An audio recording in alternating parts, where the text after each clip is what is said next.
The Ebola outbreak has officially reached Europe. The first case has now been reported in France. Today, France reported that a health worker with the NGO Alima, who returned to the country after caring for an Ebola patient in DRC, tested positive for the virus and is now being monitored and receiving care. French health officials say the doctor is in stable condition and was immediately isolated and transferred to a specialist hospital with strict containment measures in place to prevent any risk of transmission.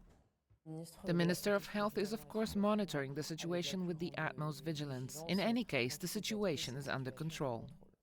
Health officials are now tracing anyone who may have come into contact with the patient. Those identified will be monitored and isolated for 21 days. According to the World Health Organization, 75 healthcare workers have been infected during the current outbreak, and nearly a quarter of them succumbed to the disease. Health workers are often among those who are most at risk during Ebola outbreaks. The case has raised questions, however, about how the doctor was cleared to travel back to France. Africa CDC says all established protocols were followed.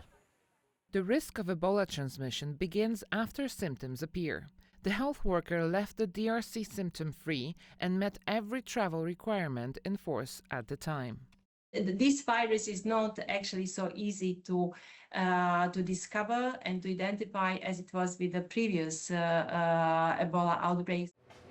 The imported case comes as the Democratic Republic of Congo battles the fastest growing Ebola outbreak in its history. The outbreak is continuing to outpace the response. There are now 1,094 confirmed cases with 277 deaths. The outbreak is also spreading beyond the DRC's borders. A neighboring Uganda has recorded 20 cases and 2 deaths. Adding to concerns, the circulating Bundibugyo strain currently has no approved vaccine and no licensed treatment. The WHO says clinical trials of 2 experimental therapies are expected to begin in the DRC next week.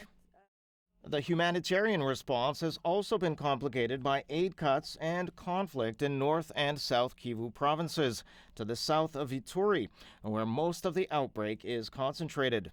The Rwanda-backed M23 rebel group operates in the Kivu provinces, and Ebola cases have also been detected there.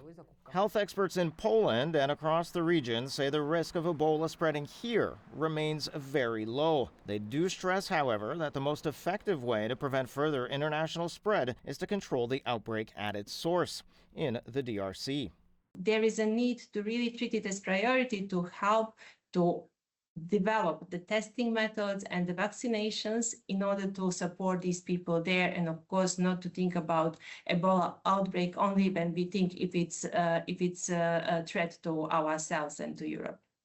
Now, Ebola is a severe and often deadly disease, but it only spreads through direct contact with an infected person's blood, bodily fluids, or other infectious secretions, making the risk to the wider public extremely low.